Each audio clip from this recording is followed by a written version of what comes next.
I'll call the January 11th, 2024 City Commission meeting to order at 4 p.m. First item on the agenda is consider the minutes from the previous meeting. Any changes, corrections, or additions? None. I see none. Citizen comments. Anyone in the audience that would like to speak that's not on an agenda item? I would. Step right up, sir, and if you'll introduce yourself, please. Thank you. Thank you for your time. My name is Evan Faunenstill. So what I would like to talk about, I've traded emails back and forth with a number of you over the last couple months, is to see if we could potentially modify our city ordinances to allow golf carts in the city of Hayes. Currently, the ordinance 4000 that allows worksite utility and micro utility trucks specifically prohibits golf carts in its language. And again, I did trade emails back and forth. There's a little bit of a gray area in that ordinance where there is currently potentially overlap in the definition of a golf cart versus the utility vehicles. But I mean, of course, that could be addressed with ordinance change as well. I believe there's a number of benefits that come with it. One, obviously, there's environmental impacts. Much lighter electric vehicles are much more efficient than automobiles for short trips. Definitely, potentially increased fees and tax revenue. We would have more golf carts registered as they should be through the county, which we know there's probably tax leakage there. There's also the potential of LSVs, which are low-speed vehicles, tag registrations from the state of Kansas. And let's see here. Again, if we govern it like we currently do with Ordinance 4000, you would have the license registration fees from that as well. One clear benefit, I think, is the clarification to both law enforcement and just general citizenry. Currently, if you ask somebody if our golf cart's legal, most of them won't know. And then some of them will tell you, well, as long as you get the appropriate mirrors and the blinkers, it's fine. And even some police officers that I've asked have expressed confusion over it as well. So I think one way or another, it would benefit everybody to clarify it, even if we don't decide to go forward and allow them.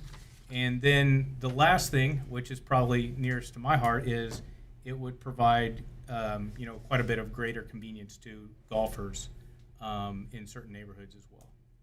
So that's kind of the opening pitch, and then I've done a little bit of research on the different options available. So if we did want to allow golf carts, it could be accomplished in a couple of ways.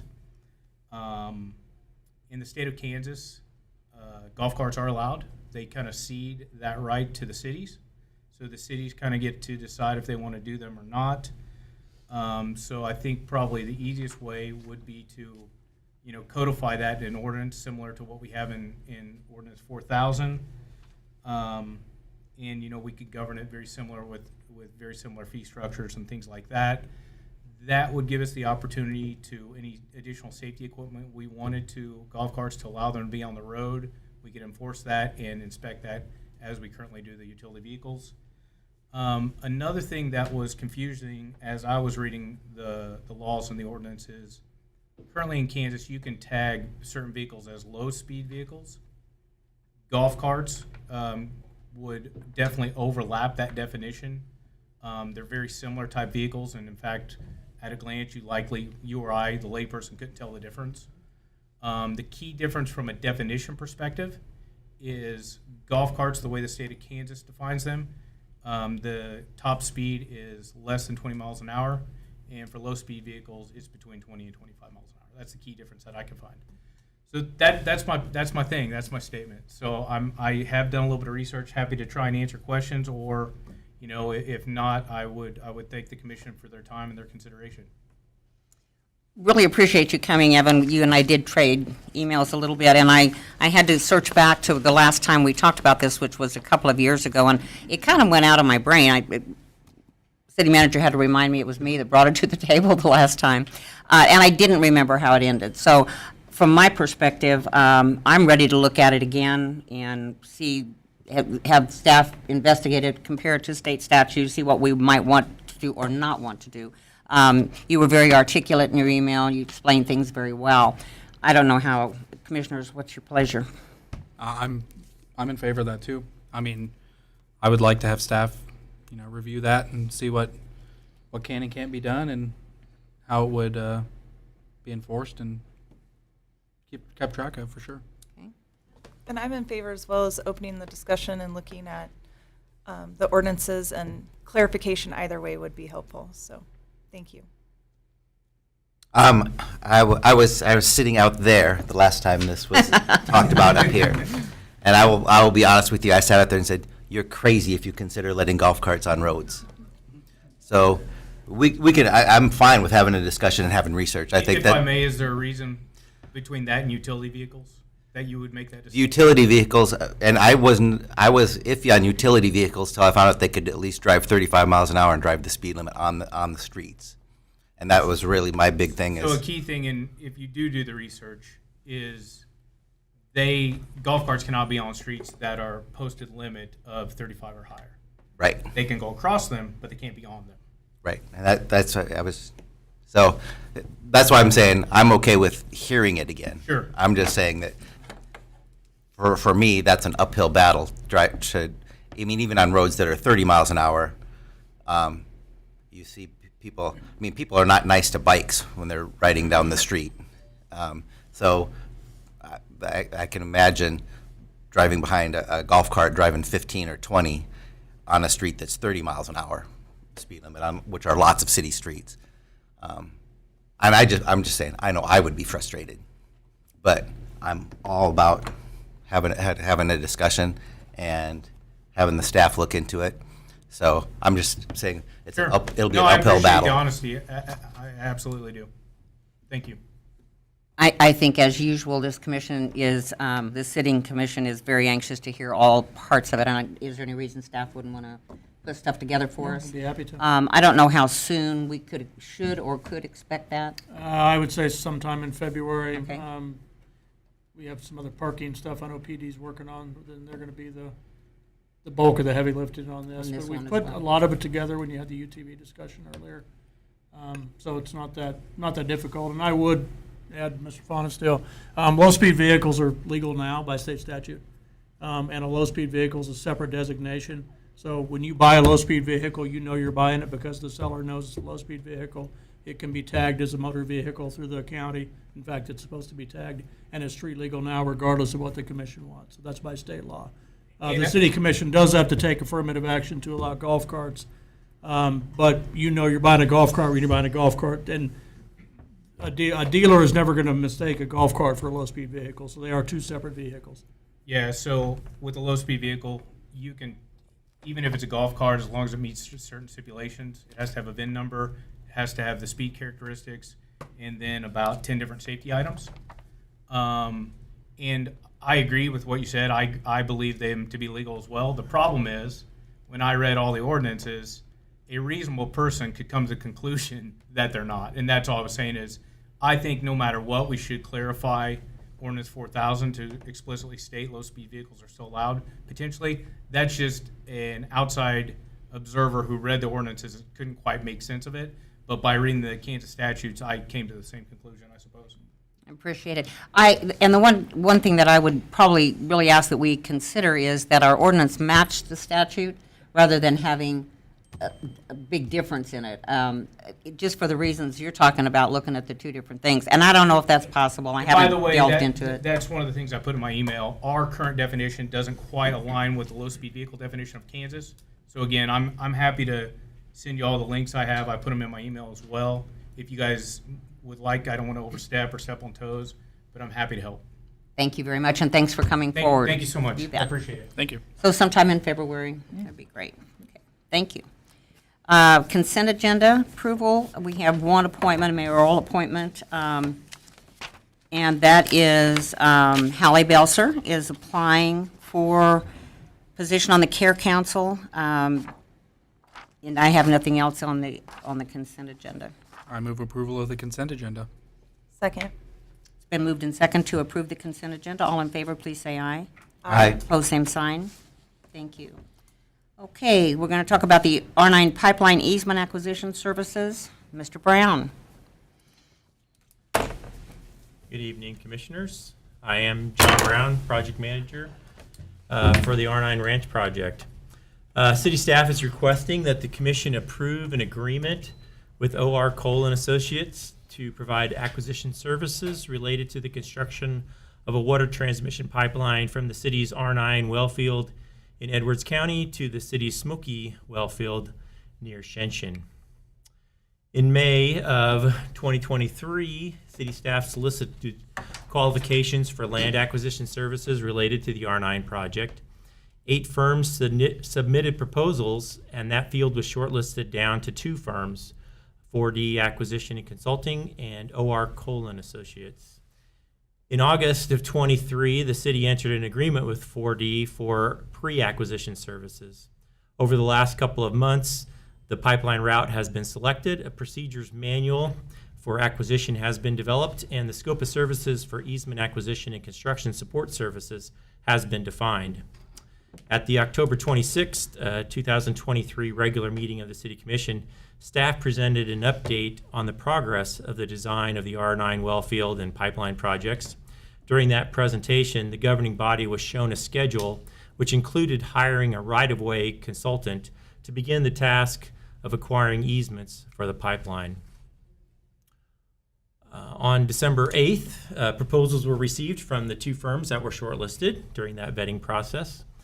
The proposals were reviewed by Burns & McDonald engineers, city staff, and legal counsel.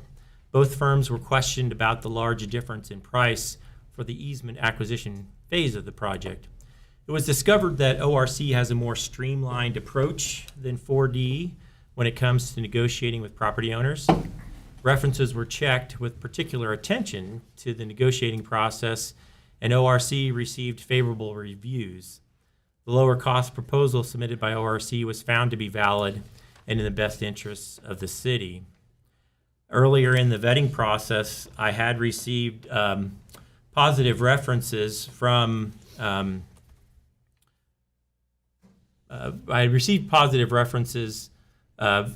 for ORC regarding some of the bigger cross-country pipeline projects that they had done. And during this round of proposals, I checked on more projects that were more closely related to water line, sewer line, municipal projects, and I received favorable recommendations and reviews from from cities in Illinois, Missouri, around the St. Louis area, Ohio, several in Ohio, and they all stated that ORC was one of the preferred acquisition firms that they typically deal with, and that they also were not noted for sending tracks excessively to condemnation or anything like that. We had also discussed the rate of diminishing return. Sometimes that's involved in the negotiating process, where if somebody doesn't sign paperwork or come to an agreement within 90 days, they're probably not going to come to an agreement within 120 days. And many times they don't actually sign until the city or whatever the entity is actually files intent to condemn, and then that is incentive for them to take some action. So we feel that ORC's proposal is in the best interest of the city, and that their easement acquisition fees are representative of what it will actually take to do the project. So. Easement acquisition services would begin with survey notifications in January and February. I would state that survey may be weather permitting at this time. It might be difficult to survey with 3-foot snow drifts and sub-zero temperatures. But offers would be made by the end of August, and acquisition of easements would be completed by the end of the year. Any parcels not acquired by December 31st of 2024 would be turned over for consideration of condemnation, and that would provide adequate timing for the project to bid for construction in June, July of 2025. Construction phase and crop damage settlement support services would begin when construction starts in the fall of 2025. And then we would be working through getting appraisals through the city attorney's office with a consultant hired by the city's attorney office to take place in May and June of 2024. Under the proposed acquisition services contract, the fee is not to exceed $1,079,374.25. Additionally, ORC has proposed the use of a GIS data management software program called ORC Parcel Suite to manage easement acquisition, the documents, and create visual platform to track acquisition activities. The licensing fee for ORC Parcel Suite is $29,000, which is actually $5,000 less than the program we were planning on using that is offered by Burns & McDonnell. So it's a win-win there. We consulted with Burns & McDonnell on that, and they're just fine with using the ORC Parcel Suite. And obviously, ORC is more familiar with their software and would prefer to use it as well, and it saves everyone money. Excuse me, John, if I had one question on this. That licensing for their parcel suite, is that what allows them to do so much better job and a lower bid? Does that have anything to do with it? I mean, it's all part of the puzzle. It's a piece in the puzzle. But the 4D was going to use the platform that was provided by Burns McDonnell, which basically does the same thing as ORC. Thank you. So, because 4D did not have their own program to do that, and they were going to use Burns McDonnell's, and that's why to do apples and apples, we kind of bid it out using Burns McDonnell's. But then ORC said, "Hey, we can save you a little bit of money, and it would help us too if we used our own." So, thank you. all of these costs would be funded out of the water sales tax revenue. So your options are to approve the acquisition services contract and the licensing for Parcel Suite with OR Colon Associates, or provide staff with alternate direction. And the action requested is on the screen. I move to authorize the city manager to sign the acquisition services agreement with OR Colon Associates, LLC, in the amount not to exceed $1,079,374.25, and approve $29,000 for the licensing of ORC Parcel Suite, all to be funded out of the water sales tax reserve. Second. It's been moved by Commissioner Reuter and seconded by Commissioner Barrick. Is there any further discussion? Any questions?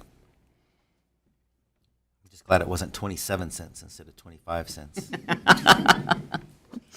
If there's nothing else, I'll call for a vote. All in favor, please say aye. Aye. Opposed, same sign. Pass. Thank you, John. The next item on the agenda is the fire station number 3 fixtures, furnitures, and equipment. And that is Deputy City Manager Belser.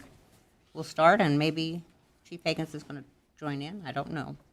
We'll see how it goes. We will. That's right. Good afternoon, Colin Belzer, Deputy City Manager. And so with Fire Station number 3 nearing completion along 41st Street, we need to come visit with you about fixtures, furnishings, and equipment, or FF&E. So last week I kind of gave a little broader background of, how the Fire Station 3 came to be. A little more recent, just a little more pertinent, I guess, for what we're here for today is in October 2020, the commission did instruct staff to research the feasibility of the second fully staffed station. An RFQ for design services was issued in May 21, and in fall we hired an architect, Crable Architecture. June 22, a public open house was conducted to share the design, or design options, I should say, and then that was ultimately chosen, which I'll show you in a sec, which I think everybody's probably seen it because they've seen it being built, but November 22 was awarded bid for the project. That was construction costs only. So in November 22, the awarded bid was $5,388,000. That was for construction costs only, and that was for the fire station being built on 41st Street, plus some minor remodeling here at this station. The fiber for that station and the fixtures, furnishing, equipment were to be bid out separately or acquired separately, which is why we're here today. March 23, notice to proceed on the station was issued. September 23, we did do the fiber. We came back and did the fiber in front of you, and that was awarded for $94,608.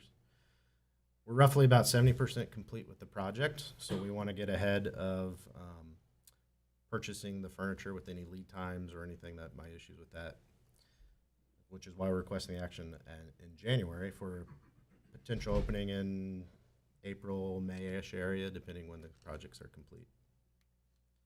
So some work to date, I mean, just brief photos, but the outside's pretty much almost done. The interior's getting sheetrocked, and I actually have some updated photos in the progress report you'll see of the interior, so it's coming along nicely.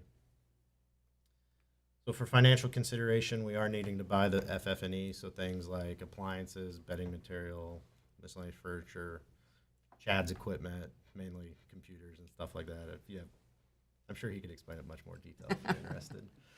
Budget is $280,500. $200,000 of that would come from the quarter-cent sales tax, with $80,500 coming from some proceeds of the city derived from a land sale in 2010, when originally a fire station might have been at 33rd and Sherman area, and the plans were changed, and so now we're at the course we're doing today.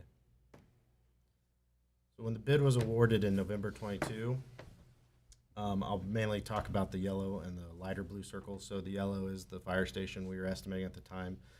Complete project cost for the fire station, so design, construction, FF&E and everything would be $6,054,450.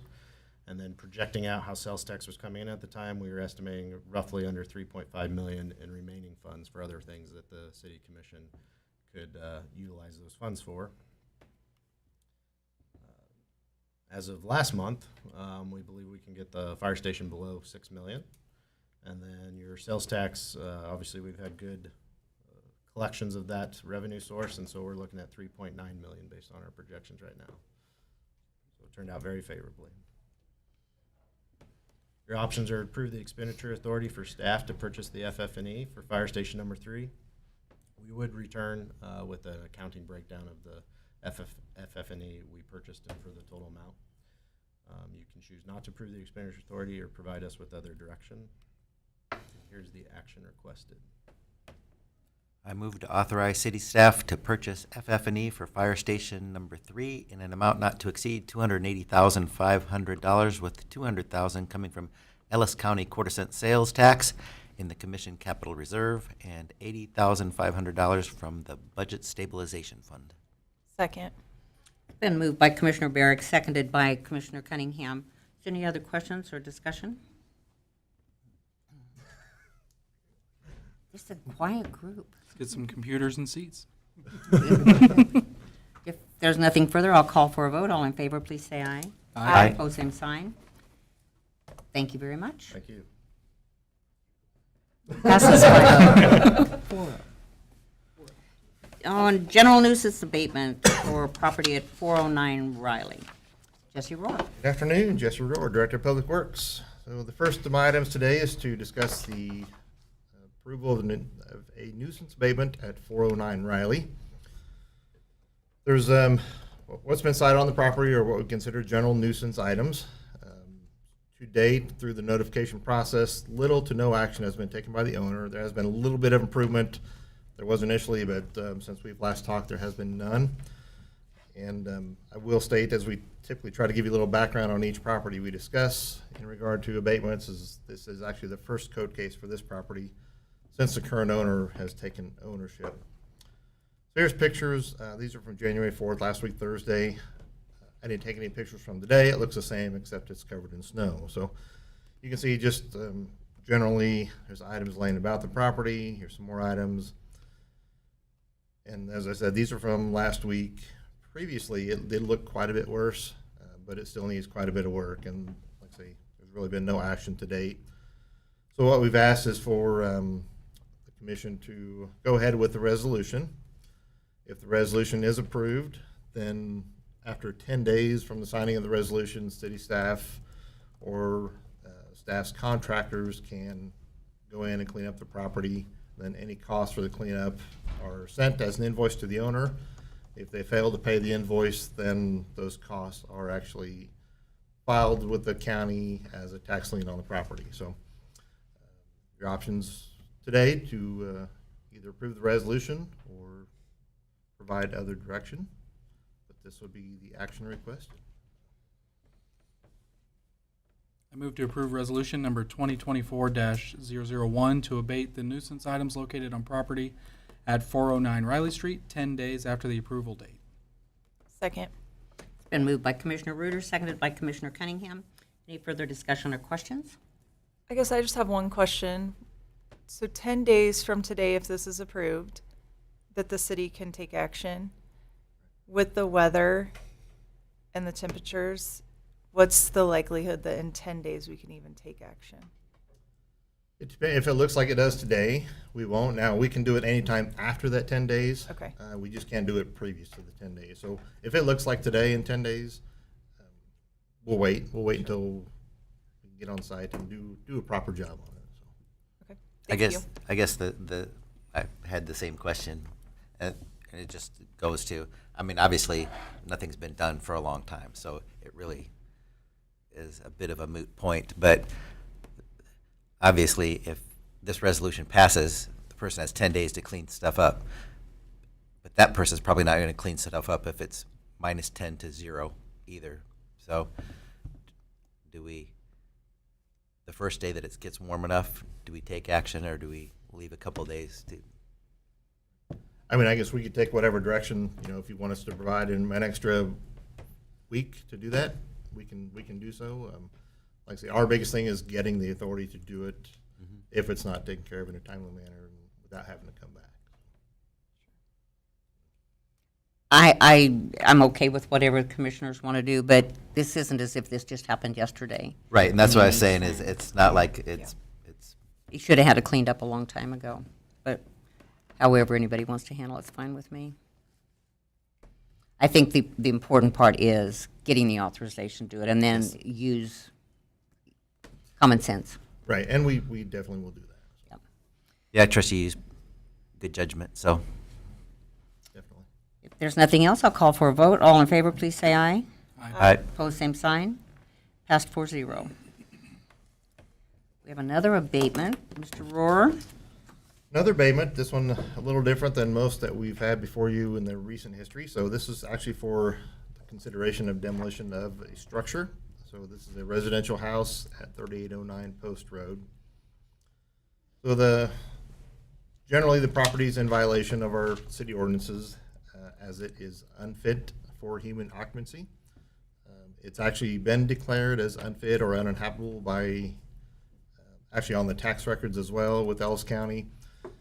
And up to this point, again, we started notification. I'll put a timeline up here in a minute. And so we have done all the proper notifications to the property owner.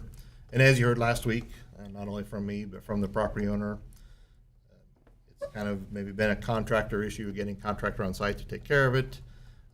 But it's been with us since April. So a lot of work with the property owner up to this point. Here you can kind of see the general timeline, starting with the official abatement process in April.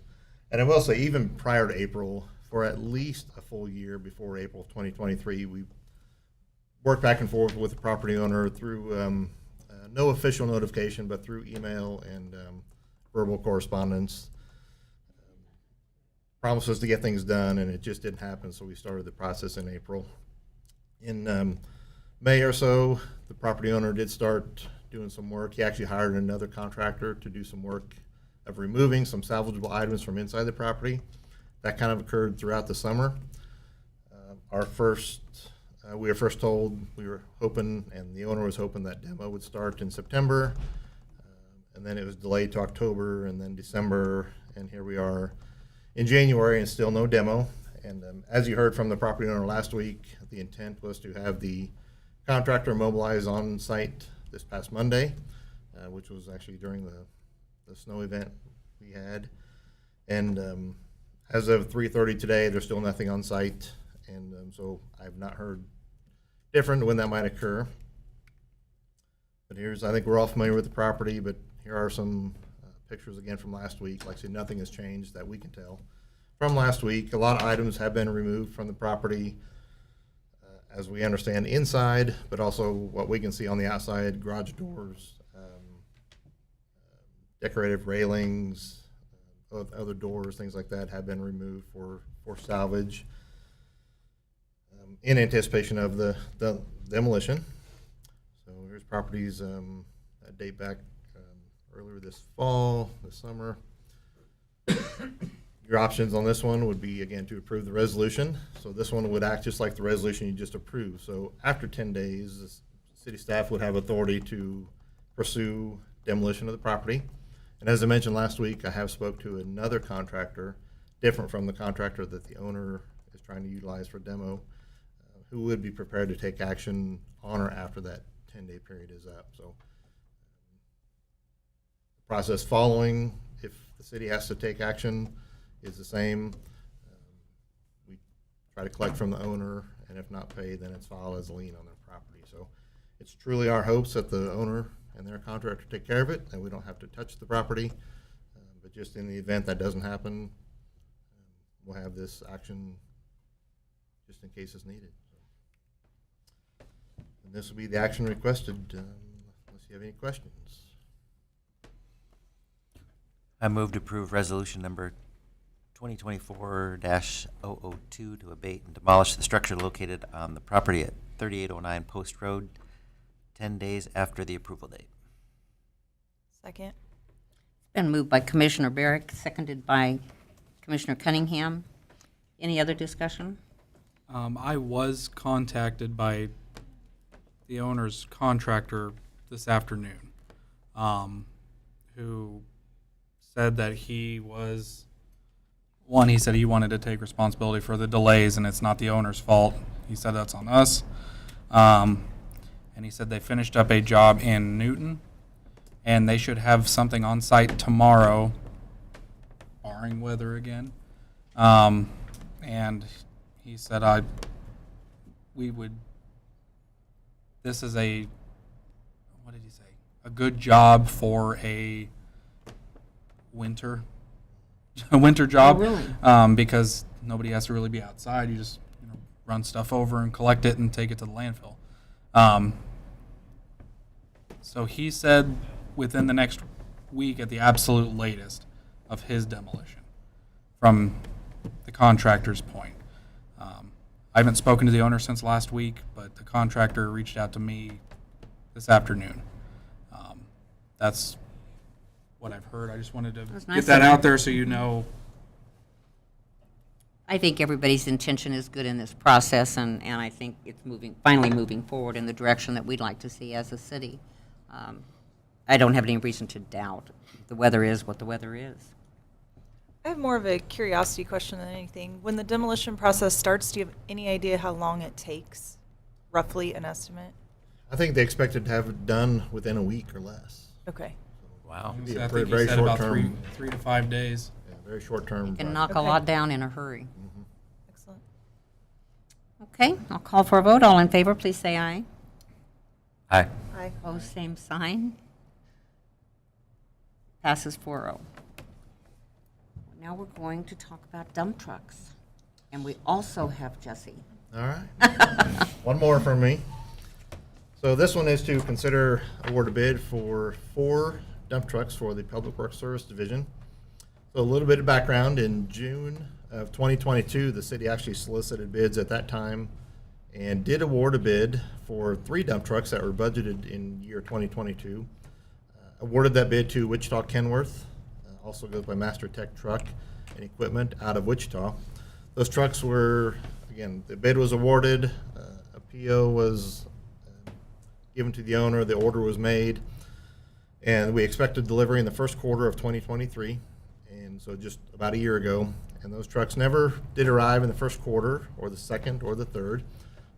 Third quarter of 2023, we were informed that the trucks are ready, and not only are they ready, but we also got an updated invoice for the trucks that was a combined $182,000 more than the approved purchase order and the awarded bid by the commission.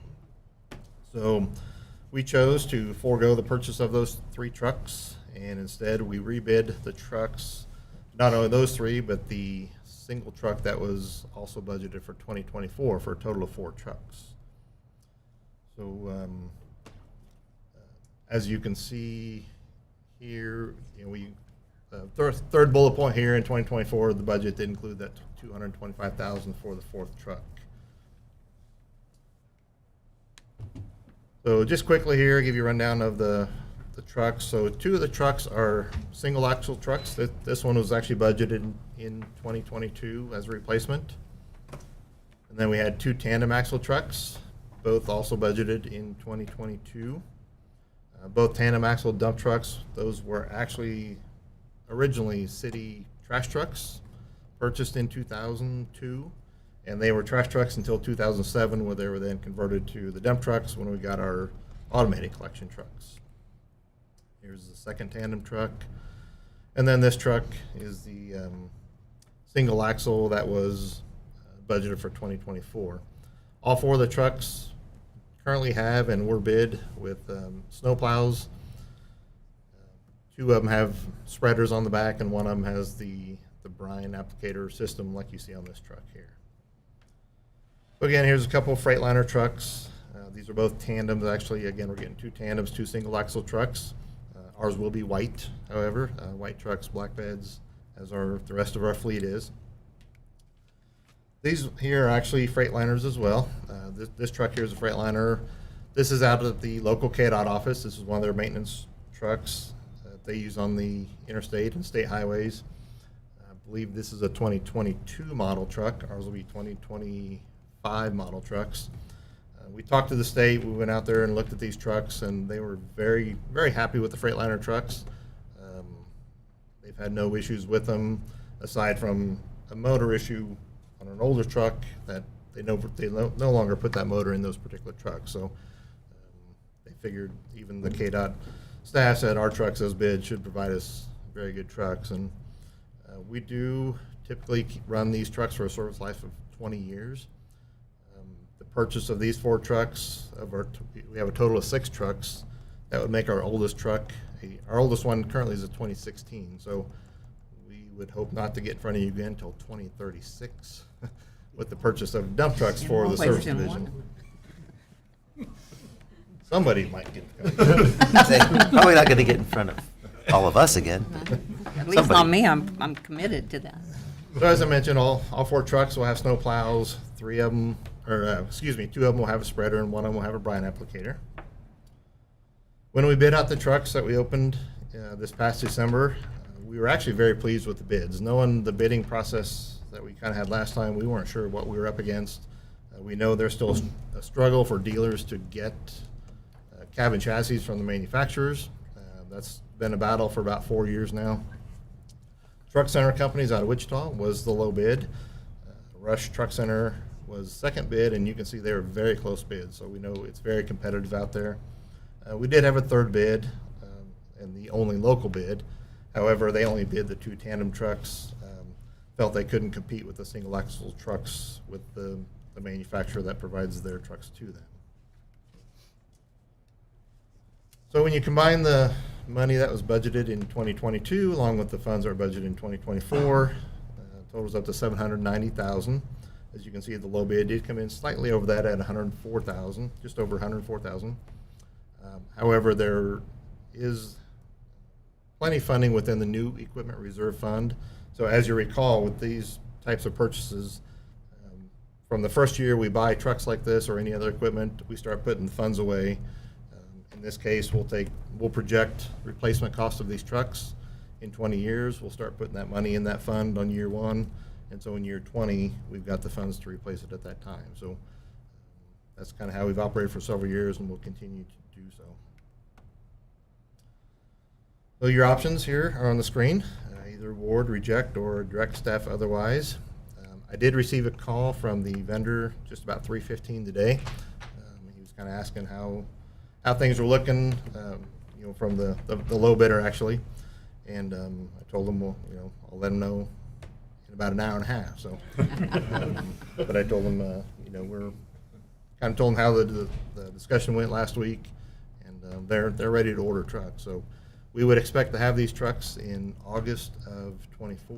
So it was quite a bit sooner than we were expecting. The second bidder was going to provide us trucks in first quarter of 25. So it's almost 5, 6 months sooner than we would have gotten it from the second low bidder. So with that, I Just take missed any. it for this last storm.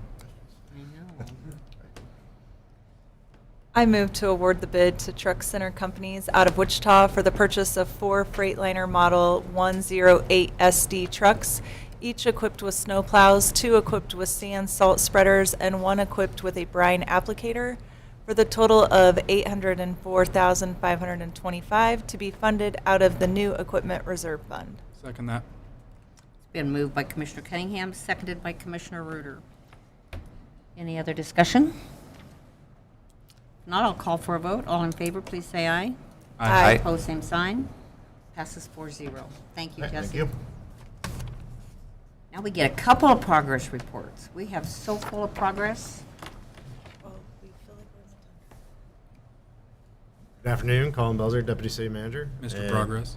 Mr. Progress, yes. And yeah, so obviously December we didn't have a meeting, so we're doing a little bit of progress this time as well. So Service Division employees did install a new street crossing at 25th and Canterbury, including a new curb ramp, painted crosswalk, and a rectangular rapid flashing beacon. They also replaced some deteriorated curb and gutter and an ADA sidewalk at the intersection of 6th and Ash. And then some concrete was used to repair a street that had settled near the southeast corner of 5th and Allen. And then every year, Stormwater Division staff does clean and inspect all our inlets and outfalls. So they did inspect 360 stormwater inlet and outfalls. They inspected almost 14,000 feet of open drainage ditch and 3,000 feet of stormwater pipe as part of our requirements for our stormwater drainage permit. Golf course, they installed a new culvert and driveway into the parking lot just south of the old driveway, and they took out the old driveway, so much nicer, not cracked asphalt anymore. Staff removed the existing water crossing on hole 4 and installed a new culvert and cart path. We recently did the cart pass, as you know, but the contractor's price to do that was, we thought was a little high, so our guys did it ourselves. Who did it and saved us a lot in-house? of it, Yes. Good for them. Good for them. At Bickle Schmidt, staff began installing irrigation lines east of the soccer fields in preparation for a spring seeding. So when this was originally designed and built, the area was full of wood mulch, and every time it rained, the wood mulch would get washed into the parking lot. So we'll be seeding this with grass next spring. 2 single-use pins were added to the large dog area at the dog park. This is meant for dogs that don't get along or may be nervous around other dogs, and this was made possible via a grant from the Schmidt Foundation. What's that? You got to speak up. I can't hear. I know. If anybody's watching from home, they have to wonder what's going on in here. The Schmidt Foundation through the Friends of the Hayes Dog Park. At Spire Ball Fields, bleacher pads were poured to provide a level seating area and so that the bleachers could be bolted down and keep them from being damaged during high wind events. At 2713 Thunderbird, a fire hydrant was replaced. This is actually one of the original fire hydrants when this area was developed, and it was just more efficient to replace it than repair it. There was a water leak at 2101 that the resource maintenance staff repaired. And then a K-State Research and Extension weather station has been installed at the R9 facility. This will help monitor and record rainfall, temperature, humidity, barometric, I'm not even gonna. A lot of science stuff. It is cool because you can go online and look at all this if you want it. Mesonet.kstate.edu. Hunters have also found the newly enrolled property and are taking advantage of that. We've observed people from Montana, Texas, Oklahoma, Missouri, Colorado, and Nebraska visiting the property, as well as obviously people from the state of Kansas. Pictured on the left is Gus from Montana, who was on the property hunting for upland birds. You get anything? Yes. You can barely see it. He has one in his right hand. Oh, okay. My glasses on. That's really cooler than just to run by that, because having that many people from that many states down in that area, it's got to be doing something for their economy down in that area as well. So I'm thrilled for everybody coming in for us as well as the people of Edwards County. Great, and there have been no issues or concerns to date. It's working well. On December 9th, the Fort Hays State basketball game was sponsored by the Hays Regional Airport. CVB staff handed out new airport swag, and cheerleaders threw airport t-shirts in the crowd. And then always they assisted with the Pack Your Bags halftime promotions at both the men's and women's games, where a winner is awarded a voucher donated by SkyWest for 2 round-trip tickets to Denver or Chicago. The CVB participated in the Frost Fest parade by being a sponsor. They were lucky enough to have a bicycle escort. On December 13th, staff from CVB, the Hays Chamber and Grow Hays delivered a Kansas Business Award to Merit Award recipients Professor's Classic Sandwich Shop. This was actually a nomination by Melissa Dixon. Excellent progress continues to be made on the new fire station. The exterior's getting close to be complete. Walkways and driveways are being poured. On the interior, drywall's near completion and starting to set in cabinets. The bypass water line relocation project is nearing completion. NOAC Construction will be finishing up the north tie mid-January, which will leave grading and final site work as the only items remain to complete the project. This was needed because of the reconstruction of the bridge, KDOT Bridge on 157. The SRE building progress continues. Interior slabs have been poured and are waiting to cure so that metal building erection can begin. And that's all I have. That was both of them mushed into one? Oh, no, there'll be one in 2 weeks. Oh, Yeah. okay, good. Very good. Thank you, Colin. Now we're going to hear about happenings and upcoming events. Good afternoon, Commissioners. Melissa Dixon, Director of the Hays Convention and Visitors Bureau, with some things happening in January. I am a little delayed. I normally would have seen you in December. So I wanted to let you know the 40th annual five-state photography show is up now at the Hays Arts Council, and that'll be up through February 9th, so you've got a little time to go see that exhibit. Coming up this weekend, Hays High is going to host their Wrestling Prairie Classic. So this will actually be a girls' tournament, and they're expecting 100 to 150 athletes to come to town along with their families. Then next weekend, Hays High will host the Bob Coon Prairie Classic Wrestling Tournament. They're expecting for this one over 200 athletes and their families to come to town. Out at Big Creek Crossing, they will host winter sidewalk sales through the week of January 19th through the 25th. And then out at Ellis County Fairgrounds, the 23rd annual Big Creek Longbeards National Wild Turkey Federation Banquet will take place along with their auction. It's January 20th. And then Taste of Hays. If you're not familiar with this event, this is a fundraiser for Big Brothers Big Sisters of Ellis County. I believe a $50 ticket will get you samples from 18 different local restaurants, and that'll take place January 21st at the Memorial Union on campus at Fort Hays State. Holy Family will have their annual chili feed and bazaar January 28th, 11 to 2 at their location, Holy Family Elementary. And the Ellis County Historical Society's annual meeting of members, which is open to the public, January 29th, 7 p.m. at the museum location. The annual Chamber Banquet, Awards Banquet will take place January 30th. The social hour starts at 5:30 with dinner served at 6:30 at the Memorial Union on campus, where they will celebrate those business accomplishments of our community. There are other events you can always find on our community calendar at visithays.com. And when the weather gets a little sketchy, it's a good idea to just call ahead, even to your favorite restaurant or to your event, and just make sure everything is going as planned. That's all I have. Thank you, Melissa. Thank you. Commissioners, anything? Commissioner Barrett? So many things. So many things. No, it's interesting with the happenings, talking about all the food. It is, you don't have to worry about finding good food in Hays, but it's really been additions of new restaurants over the last few months.